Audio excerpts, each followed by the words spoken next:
Chicoutimi. Bienvenue sur histoirepourdormir.fr. Antoine et Maxence, des jumeaux intrépides au sourire contagieux, vivaient dans la pittoresque ville de Chicoutimi, dans la belle province du Québec au Canada.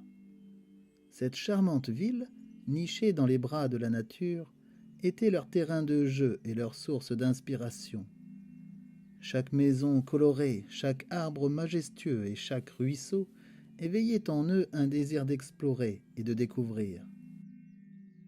Un jour de printemps, alors que les jumeaux se promenaient dans la forêt, le son doux et mystérieux d'un hibou les attira. Intrigués, ils suivirent le son et se trouvèrent face à un magnifique hibou, ses grands yeux profonds et brillants à la lueur du crépuscule. Le hibou, perché sur une branche d'érable, leur parla d'un trésor caché, un secret qui avait été gardé pendant des siècles. « Je peux vous montrer le chemin, dit-il de sa voix douce et mélodieuse. Mais sachez que le voyage sera plein de défis et d'épreuves. » Avec une étincelle d'excitation dans leurs yeux, les garçons écoutèrent attentivement le hibou. Vous devrez traverser la rivière rugissante, grimper la colline escarpée et trouver la plus grande pierre dans la clairière éclairée par la lune, leur expliqua le hibou.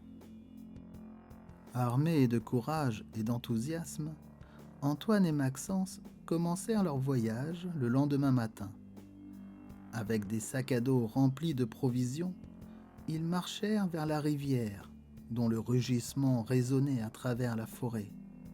Ils traversèrent l'eau froide et tumultueuse, se soutenant mutuellement à chaque pas. Après la rivière vint la colline. Elle se dressait devant eux, imposante et intimidante. Mais avec détermination, ils commencèrent à grimper, leurs pieds trouvant prise sur les roches rugueuses et les racines entrelacées. L'ascension était épuisante, mais le sommet offrait une vue magnifique sur toute la forêt. Au crépuscule, ils arrivèrent à la clairière. La lune, pleine et brillante, illuminait la clairière, faisant ressortir la plus grande pierre. Avec un mélange d'excitation et d'appréhension, ils approchèrent de la pierre et découvrirent un coffre en bois caché en dessous. À l'intérieur du coffre, ils trouvèrent des pièces en chocolat, des autocollants brillants et une petite figurine de dragon. Ce n'était pas le trésor qu'ils espéraient, mais ils étaient émerveillés par ces objets. Épuisés mais heureux, les jumeaux prirent le chemin du retour, portant le coffre à tour de rôle. L'aube se levait à peine lorsque les premières maisons de Chicoutimi commencèrent à apparaître au loin.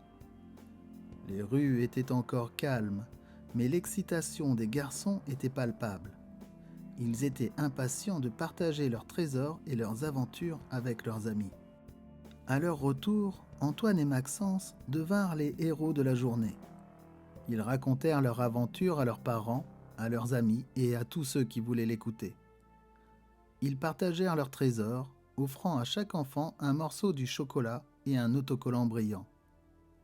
Les enfants de Chicoutimi se réjouissaient, leurs yeux brillants d'admiration et d'excitation. Les jours passèrent, puis les semaines, puis les mois, mais l'histoire de l'aventure des jumeaux ne fut jamais oubliée. Ils grandirent, mais leur amour pour l'aventure et la découverte ne fit que grandir avec eux. Ils continuèrent à explorer, à découvrir, et à chaque nouvelle aventure, ils se souvenaient du hibou et du trésor. Des années plus tard, Antoine et Maxence, désormais adultes, décidèrent de laisser un héritage pour les enfants de Chicoutimi.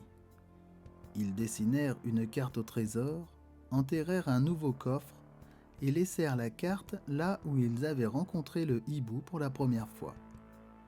Ils voulaient que d'autres enfants ressentent l'excitation de l'aventure, la joie de la découverte et la magie de l'enfance. Et ainsi, l'histoire de l'aventure des jumeaux ne s'arrête jamais. Elle continue à travers les générations, à travers les enfants qui trouvent la carte, qui cherchent le trésor et qui vivent leurs propres aventures. Parce que, comme le hibou l'avait dit, le véritable trésor n'est pas dans le coffre, mais dans l'aventure elle-même. Si tu as aimé cette histoire, je t'invite à t'abonner à notre chaîne et à activer la cloche de notification. Merci, à bientôt et bonne nuit.